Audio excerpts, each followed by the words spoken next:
ఇదిగో నా దగ్గర సిద్ధపరిచింది ఉంది, నమ్మిన వాళ్ళు రండి అని యేసయ్య పిలుస్తున్నాడు. ఎంతమంది సిద్ధపడి వచ్చారో వారందరూ ధన్యులు. ఒక పెద్ద ధనవంతుడికి ఆ ఊర్లో చాలామంది ప్రజలు అప్పున్నారట. పెద్ద ధనవంతుడికి. వినండి, దేవుడు నీతో మాట్లాడితే వచ్చే బిడ్డ, దేవుడు నీతో మాట్లాడితే వచ్చే. ఇదే మంచి టైం. ఈ టైం దాటిపోతే నీకు రేపు ఉందో లేదో తెలియదు. నేడే రక్షణ దీనికి అనుకూల సమయం. దేవుడు నీతో మాట్లాడితే వచ్చేసాయి. వినండి ఈ మాట. చాలా పెద్ద ధనవంతుడు. ఆయన ఊళ్ళో చాలామందికి అప్పిచ్చాడు. ఆయన ఒకరోజు ఒక ఆలోచన చేసుకున్నాడు. పోనీలేబ్బా, ప్రజలు చాలా కష్టాలు పడుతున్నారు, వాళ్ళని వదిలేద్దాం, వాళ్ళ అప్పు వదిలేద్దాం, క్షమిద్దామని ఒక ప్రకటన చేశాడు. ఏమని ప్రకటన చేశాడంటే, రేపు 12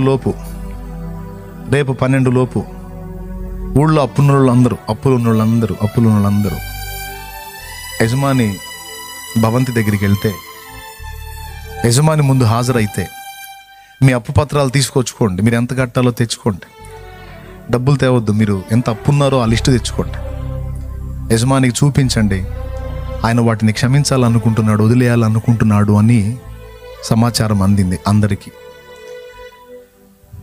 చాలామంది వచ్చారు కానీ వాకిట్లోనే ఆగిపోయారు. వినండి, వచ్చారు, వాకిట్లోనే ఆగిపోయారు. ఎందుకు ఆగిపోయారంటే, ఇందాక నేను డబ్బులు ఇస్తానంటే డౌట్లతో కొంతమంది ఆగారు చూడు, అట్లాగా డౌట్లు పెట్టుకొని కొంతమంది ఆగారు. ఏమాగారు? అలా ఎవరైనా డబ్బులు వదిలేస్తారా? అలా రమ్మన్నాడంటే ఒకవేళ తీరా పోయినాక మనల్ని కూర్చోబెడతాడేమో, కట్టండి రా అనే డౌట్తో కొంతమంది ఆగారు. అసలు రాలా. కొంతమంది వాకిటి దాకా వచ్చారు కానీ లోపలికి వెళితే పరిస్థితి ఎలా ఉంటుందో డౌట్. ఆ డౌట్ని బట్టి వాకిటి దగ్గరే ఆగిపోయారు.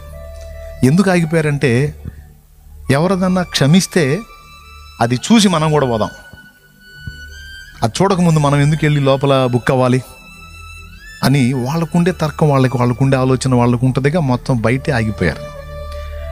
11, 11:15, 11:30, 11:30. వినండి, 11:30కి ఓ వృద్ధ జంట వచ్చారు. ముసలాళ్ళిద్దరు. వాళ్ళు వచ్చి ఈ క్యూలో ఉన్న జనాన్ని చూసి, మీ అందరికీ క్షమించేశాడా యజమానుడు? అమ్మో, మేము పెద్దోళ్ళం కదా, రాలేక వచ్చాం, టైం అయిపోతుందని చెప్పి వాళ్ళందరినీ చూసుకుంటా లోపలికి వెళ్ళిపోయారు లోపలికి. యజమానుడు కూర్చొని ఉన్నాడు, ఎదురు చూస్తూ ఉన్నాడు ఎవడన్నా వస్తాడేమో అని. ఎవ్వడు బోలా. ఈ ముసలివాళ్ళు ఇద్దరు లోపలికి వెళ్ళి వాళ్ళ అప్పు ఇంత ఉందా అని చెప్పి చూస్తే, ఆ లోపల ఆయన పుస్తకంలో చూశాడు. అవును, ఇంత ఉన్నారు, రైట్, మీ అప్పులు ఇక మీరు ఇచ్చే అవసరం లేదు, కొట్టేస్తున్నాను అని రెడ్ ఇంక్తో వాళ్ళ అప్పులు కొట్టేశాడు. వాళ్ళ నోట్లు చించేశాడు. వినండి, బాగా చించేశాడు. అస్సలు వాళ్ళ ఆనందానికి అవధులు లేవు. అయ్యా, నీ రుణం తీర్చకుండానే చచ్చిపోతావేమో అనుకున్నావు, ఎట్నో నువ్వే రద్దు చేసావు, నువ్వే క్షమించావు మహారాజా అని కాసేపు ఆయన పొగిడి బయటికి బాగుపోయారు. ఆగండి అన్నాడు. వీళ్ళు భయపడ్డారు. క్షమించినప్పుడు వదిలేయాలి కదా, మళ్ళీ ఆగండి అన్నాడేంటి, బుక్ చేస్తాడా అన్నట్టు చూస్తే, వెయిట్, మీకు ఆహారం తెప్పిస్తే సిద్ధపరిపిస్తాను, తినండి, ప్రశాంతం ఇక్కడే ఉండండి అంటే, పర్లేదా? కాదు తినాలి అని వాళ్ళ కొంత ఆహారాన్ని తెప్పించి తినమని కూర్చోబెట్టాడు. అయ్యా, బయట చాలామంది ఉన్నారయ్యా, వాళ్ళకి చెబితే వాళ్ళు కూడా వస్తారయ్యా అంటే ఆయన అన్నాడు, వాళ్ళకి మీకంటే ముందే చెప్పా, నేను నియమించిన టైంలోపు వస్తేనే క్షమిస్తా, లేకపోతే క్షమించనని చెప్పా. కానీ వాళ్ళు నన్ను విశ్వసించలా. మీరు విశ్వసించారు, వచ్చారు, మీకు క్షమించబడ్డాయి, ఇక మీకు ప్రేమ విందుంది, కూర్చోండి. 12 గంట కొట్టినాక మీరు బయటికి వెళ్ళాలి. అర్థమైందా? అప్పుడు వాళ్ళు తింటా ఉన్నారు, ఈ బయట వాళ్ళు బయటే ఉన్నారు. 12 దాటిపోయింది, యజమానుడు పక్కకి వెళ్ళిపోయాడు, వీళ్ళు బయటకు వచ్చారు. అప్పుడు అడుగుతున్నారు, మీ అప్పులు కొట్టేశారంటే, మాకు అప్పులు కొట్టేయటమే కాదు, మాకు ఆహారం పెట్టారు, అంతేకాదు మాకు కొంత సహాయం కూడా చేసి పంపించారు, ఇదిగో చూడండి అన్నారు. వీళ్ళు బయటకు వచ్చారు, డోర్ క్లోజ్ అయింది. అప్పుడు పోయి గుంపు బాదుతూ ఉన్నారు. ఏమని? యజమానుడా తలుపుది, యజమానుడా తలుపుది అని. విశ్వసించిన వారు పొందారు, సందేహించిన వారు వెలుపట త్రోసివేయబడ్డారు అని. తరలిరా మార్గము యేసే, తలుపు వేయబడక ముందే. తరలిరా మార్గము యేసే, తలుపు వేసిన తరువాత ఇక నువ్వెంత మొత్తుకున్న తలుపు తీయబడదు. నీ ప్రాణం పోకడా ఆయన రాకడా నీకు నాకు తెలియదు గనక నేడు అను సమయం ఉండగానే రక్షణ పొంది ఒడ్డెక్కి కూర్చోవాలి, పాపాలు కడిగేసుకొని కూర్చోవాలి. అయ్యవన్న పరిశుద్ధ క్రియల మన మీదే పెట్టుకొని కూర్చోడానికి పాపాలు. బాప్తిస్మం పొంది నీ పాపములను కడిగేసుకోమని యేసయ్య నీకు అవకాశం ఇస్తే, ఇచ్చిన అవకాశాన్ని నిర్లక్ష్యం చేస్తే దేవుడిది తప్పు కాదు. అవకాశం ఇచ్చినా సద్వినియోగం చేసుకొని నీది తప్పు అయింది. ఇక్కడ కూర్చున్న వాళ్ళందరికీ చెప్తున్నాను. అలాగే దీక్ష తీసుకున్న తమ్ముళ్ళు కూడా కనపడుతూ ఉన్నారు, వాళ్ళు కూడా చెప్తున్నాను. 40-41 దినం నువ్వు దీక్ష తీసుకున్నావు. ఈ 40-41 రోజులు నీవు నియమనిష్టలతో దేవుణ్ణి ప్రేమించి సేవిస్తావు, మంచిది. నేనంటున్నాను ఏంటంటే, ఈ 41 రోజు అయిపోయిన తర్వాత మళ్ళీ నువ్వు లోకానుసారిగానే జీవిస్తావు. కానీ అది దానివల్ల నీకు రక్షణ ఉంటుందని బైబిల్లో ఎక్కడ చెప్పబడలా. నీకు పర్మనెంట్ రక్షణ కావాలి అంటే 41 రోజు దీక్ష కన్నా ఉన్నతమైంది బాప్తిస్మం. మారు మనసు పొంది పాపక్షమాపణ నిమిత్తం బాప్తిస్మం పొంది పూర్తిగా మారిపో. 41 డేస్ కాదు, లైఫ్ లాంగ్ దేవుని ముద్ర నీ మీదకి వచ్చింది. లైఫ్ లాంగ్ దేవుని ముద్ర నీ మీదకి వచ్చింది. అది కావాలి, నువ్వు దాన్ని పొందాలి. నాకు తెలియనప్పుడు, నేను లోకంలో ఉన్నప్పుడు 5 సార్లు నేను మాలేసుకున్నా. నేను విగ్రహారాధికుడిగా ఉన్నప్పుడు నేను 5 సార్లు మాలేసుకున్నా. మాలేసుకున్న 41 రోజు నియమనిష్టలతో ఉండేవాడిని. అయిపోయిన తర్వాత నేను మళ్ళీ లోకంలో, మీరు నమ్ముతారో నమ్మరో ఏమని అనుకున్నా పర్వాలేదు, చెప్తున్నాను. ఆ మాల తీసి నదిలో విసిరిన తరువాత కిరాణా కొట్టు దగ్గరికి, పక్కన బడ్డీ కొట్టు దగ్గరికి వెళ్ళి వెంటనే పెట్టె సిగరెట్లు తీసుకునేవాడిని. ఎందుకంటే 41 రోజు దీన్ని ఆపాను అని. అది నిజమైన మారు మనసు కాదు. మళ్ళా నేను మొదలుపెట్టి సంవత్సరం అంతా చేసేవాడిని, నా ఇష్టం వచ్చినట్టు. మళ్ళా ఇట్లా టైంలో మాలేసుకునేవాడిని. ఇట్లా 5 సార్లు చేశాను నేను. ఇదిగో నా అరచేయి, మీకు వీడియోలో అయితే కనపడిద్ది. నా అరచేతిలో ఇదిగో చూడండి, కర్పూరం ముట్టించి కాల్చుకున్నాను. కర్పూరపు కణిక నేను మాలేసుకున్నప్పుడు మీకు నా వీడియోస్ మీకు నెట్లో ఉంటాయి, చూడొచ్చు. నా హ్యాండ్ కనపడినప్పుడు మీరు ఇక్కడ చూడండి. అంటే స్పూన్లు చెంచాలతో కాకుండా అరచేతిలో కర్పూరపు కణిక వేసుకొని ఇప్పు పెట్టుకొని కాల్చుకున్నాను నా చేతిని. అంటే నా భక్తికి దేవుడు మెచ్చి ప్రసన్నం అవుతాడేమో, ప్రత్యక్షం అవుతాడేమో అన్నది ఒక పిచ్చి ప్రయత్నం అన్నమాట. అది నేను మృతుల కోసం చేశాను. సజీవుడైతే నన్ను దర్శించేవాడు, కానీ మృతులు కదా. నా చేతితో నేనే బొట్టు పెడుతున్నాను, మళ్ళీ నేనే అడుగుతున్నాను కనపడమని. ఎట్లా? మృతులు కనపడరు కదా, సజీవుడు కదా కనపడేది.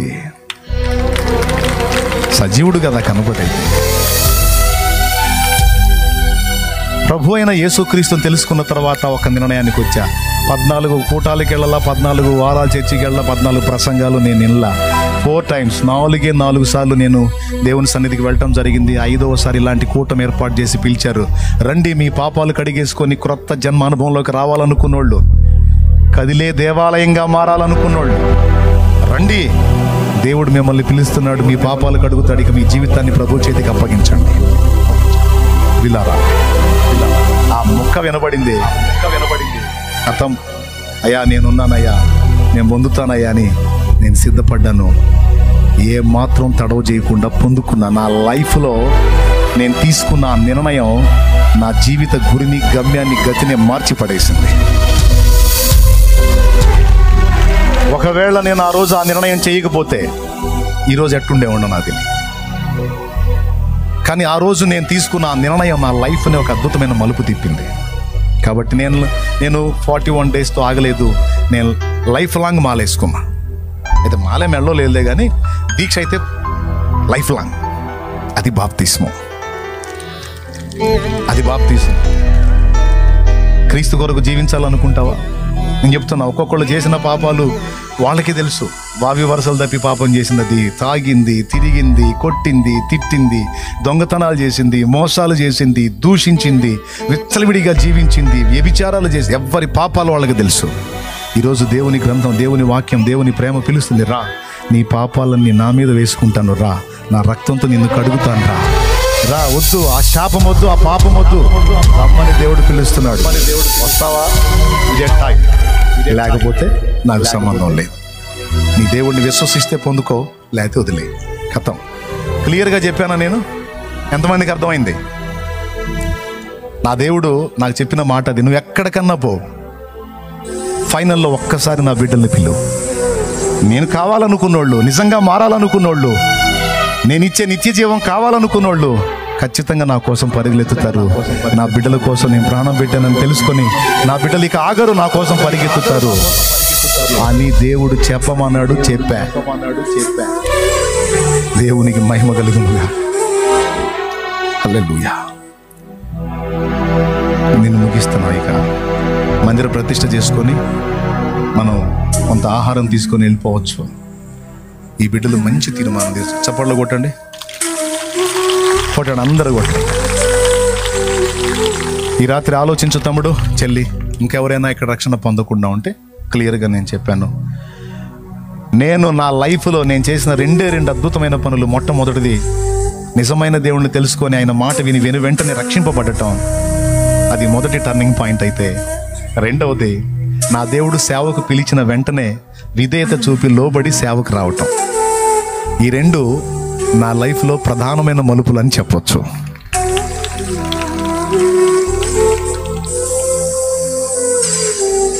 నాకు టైటిల్ ఇచ్చారు మా వాళ్ళు, తెలుసా మీకు?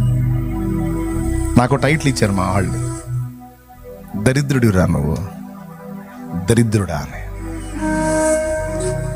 నా తల్లి ఇన్ని లారీలు వస్తున్నాయి, ఒకటన్నా తగలట్లేదు ఇంద్రా నీకంది. ఎంత విరక్తి చెందితే ఎలా అని ఉంటుంది చూడండి.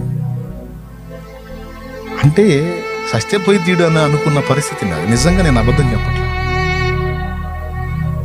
కానీ నా ప్రభు నేను చావాలనుకోలే, నా కోసం సిలువలో చచ్చిపోయి తిరిగి లేచాడు. కన్న తల్లికి విసుగుబుట్టి చావాలరా నువ్వు అన్న పరిస్థితి అని నా యేసయ్య నన్ను బ్రతకాలనుకో. నా పాపాలన్నీ ఆయన రక్తంలో కడిగేసి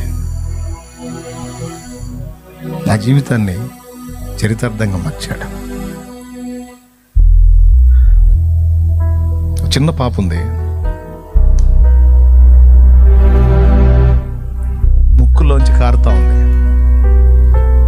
ఒంటి మీద బట్టలు లేవు, ఏదో చిన్న నిక్కరు ఉంది, చాలా దుర్భరంగా ఉంది ఆ పాప. వినండి, ముగిస్తున్నాను. రోడ్డు మీద వెళ్ళేవాళ్ళు ఎవరైనా ముద్దాడతారా ఆ పాపని? దుమ్ము పోసుకొని ఉంది, చాలా చీదరగా ఉంది. ఎవరైనా ఏ పాప చీచి చిట్టి అని అనుకుంటారా? లేదు. వినండి, ఒక్క మాట వినండి. నైట్ అయిపోయింది, ఇక నేను వెళ్ళిపోతా, తర్వాత నువ్వు కలవాలన్నా నాకు దొరకదు అవకాశం. విను, అదే పాపని వాళ్ళమ్మ బాగా శుభ్రంగా స్నానం చేయించి మంచిగా చక్కని అలంకరణ చేసి దానికి పౌడర్ కొట్టి ఆ బుజ్జి బుగ్గలకి మంచిగా ఏమండి మంచిగా పౌడర్ కొట్టి మంచి డ్రెస్ వేసి మంచిగా నీట్గా రెడీ చేసి రోడ్డు మీద నిలబెట్టింది అనుకో, వచ్చేపోయే వాళ్ళు అందరూ బుడ్డదాన్ని ఎత్తుకొని ముద్దాడి మరి అక్కడ పెట్టి వెళ్తారు. అవునా?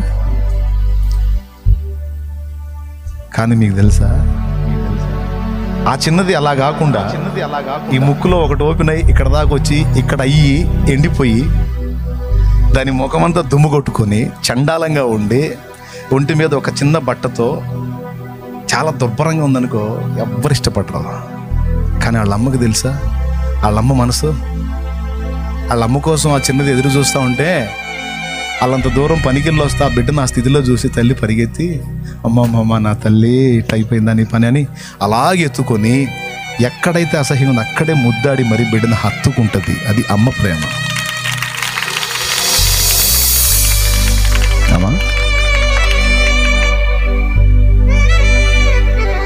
నా కన్న తల్లి కాదు కానీ నన్ను అలాగే ఎత్తుకున్న తల్లి నా యేసయ్య. చాలేమన్నా అంటే మీకు ఎంతమందికి అభిమానం ఉందండి? చాలేమన్నా అంటే మీకు ఎంతమందికి అభిమానం ఉంది? నిజంగా అభిమానం ఉంటే చేసి థ్యాంక్ యూ. ఇంతమంది ప్రేమను బట్టి నేను థ్యాంక్. ఇంతమంది హృదయాల్లో అభిమానం ఉంది కదా, అందుకే ఇంత కష్టపడవచ్చు తెలుసు నాకు. ఇప్పుడు అభిమానం. కానీ నా గత జీవితాన్ని మీరు ఎరుగుంటే మా అమ్మ ఆ మాట అందంటే నమ్ముతారా? కానీ ఆ స్థితిలో నేను పాపినై ఉండగానే నా ప్రభు నా కోసం చనిపోయి తిరిగి లేచి నన్ను పిలిచి ఆయన రక్తంతో కడిగి నన్ను శుభ్రపరిచి నన్ను ఇలా రెడీ చేసి మీ ముందుకు తీసుకొస్తే మీ అందరికీ అభిమాన పాత్రుణ్ణి. నన్ను ఇలా చేసింది ఎవరో తెలుసా? నా యేసయ్య. నా యేసయ్య చేశాడు. ఇలా చెక్కింది నా యేసయ్య, ఇలా మలిచింది నా యేసయ్య. ఈరోజు కూడా నేను నేర్చుకుంటా, ఎప్పుడు దేవుడితో చెప్పుకున్నది అదే. పరలోక పౌరత్వం నాకు నిచ్చినావు. రక్షణ పొందిన పరిశుద్ధులు చేతులు ఎత్తండి. బాప్తిజం. పరిశుద్ధులు అలానే ఉంచండి చేతులు. బాప్తిజం. పరిశుద్ధులతో నిలిచే భాగ్యమిచ్చినావు. నాకు అర్హత లేదు కానీ నన్ను నీ పరిశుద్ధులతో నిలబెట్టావు. పతనమైన నా జీవిత గతిని మార్చినావు. పనికి రాని నన్ను నీ పనికి నిలిపినావు. ఎందుకింత ప్రేమ చూపావు నా యేసయ్యా, ఎంత మంచి ప్రేమ చూపావు. ఎన్నతగని నన్ను ఎన్నుకున్నావు. ఎందుకింత ప్రేమ చూపావు నా యేసయ్యా, ఎంత మంచి ప్రేమ చూపావు. ఎన్నతగని నన్ను.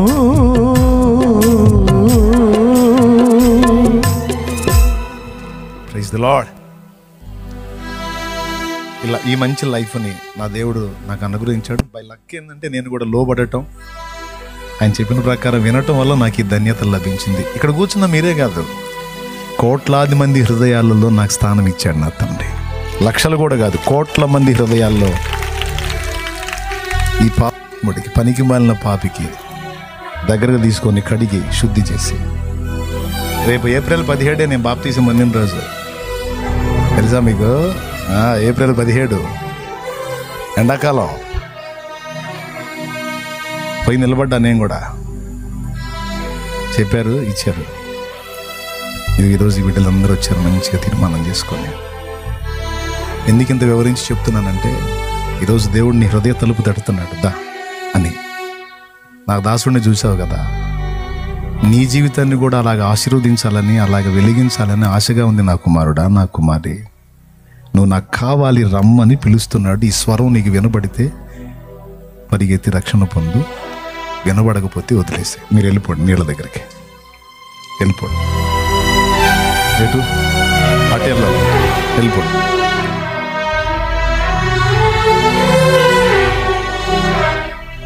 ముందు పదరా, అక్కడికి పద.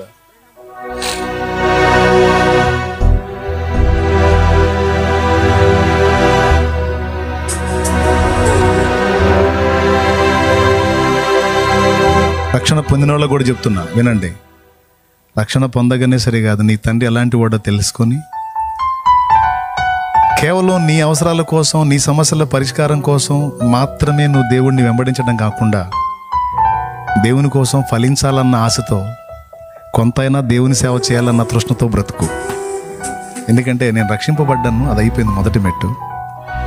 తర్వాత నా దేవుడు ప్రశ్నించాడు రెండో మెట్టు, అది కూడా చేశాను. మీ కళ్ళ ముందు అందుకే ఉన్నాను. లేకపోతే మీలాగనే నేను కూడా ఏదో ఉద్యోగమో వ్యాపారమో ఏదో పైసలు సంపాదించే మార్గం చూసుకుని అందులోనే కొనసాగేవాడిని హాయిగా ఫ్యామిలీతో. కానీ కాదు, అనేక మందికి నా ప్రభువుని చాటాలి.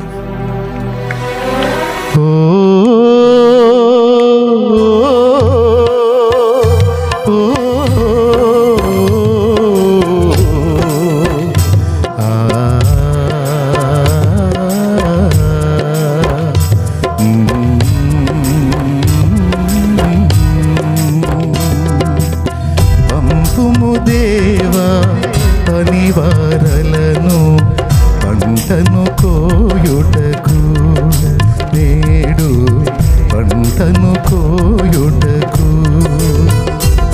ఏమండి, మీరు మళ్ళీ ఊళ్ళకి వెళ్ళాలి కదా, కాబట్టి ఈసారి ఎప్పుడన్నా వచ్చినప్పుడు మళ్ళీ కూటం పెట్టుకొని పాడుకుందాంలే. ప్రస్తుతానికైతే మనం ముగింపులోకి వెళ్ళిపోదాం. అలా లేచి నిలబడతారా?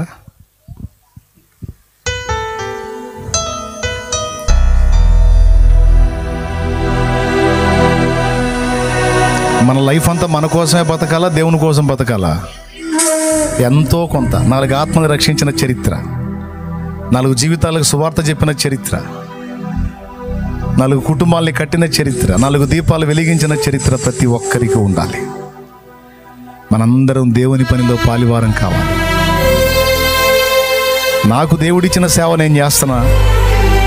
నిన్ను ప్రార్థన చేయమంటాడో, ప్రకటించమంటాడో, సువార్త చాటమంటాడో, సేవ చేయమంటాడో, కాపరిగా ఉండమంటాడో, సువార్తికుడిగా ఉండమంటాడో, ఏ విధంగా నిన్ను ఆయన పని కొరకు పిలుస్తున్నాడో ఆయన పని నువ్వు చెయ్యాలి బిడ్డ. ఆ తీర్మానం కూడా చెయ్యాలి. బతుకంతా యేసు ప్రభుని వినియోగించుకోవడం కాదు, యేసు ప్రభు కోసం కూడా బతకాలి. ప్రభు మనకెంత చేశాడన్నది కాదు, ప్రభు కొరకు మనం ఏం చేసామన్న చరిత్ర కూడా ఉండాలి. కనుక మీ జీవితాలు ప్రభు చేతికి అప్పగించండి. గుర్తుపెట్టుకోండి, నీ తండ్రి జ్ఞానం గల తండ్రి, ప్రేమ గల తండ్రి, శక్తి గల తండ్రి. ఆయన చేతుల్లో నువ్వు ఉన్నావు, నీ లైఫ్ ఉంది, నీ భవిష్యత్తుకు డోకాలు. ఎలాంటి పరిస్థితులైనా మార్చి నిన్ను నిలబెట్టగల సమర్థుడని నమ్మితే టెన్షన్స్ వదిలేసి ప్రశాంతంగా ఉండు, సంతోషంగా ఉండు, సంతోషంగా సువార్త చెప్పు, సంతోషంగా ప్రార్థన చేయి, ఇతరులను దేవుని కొరకు రక్షించు. కృప మనందరికీ తోడై ఉండును గాక.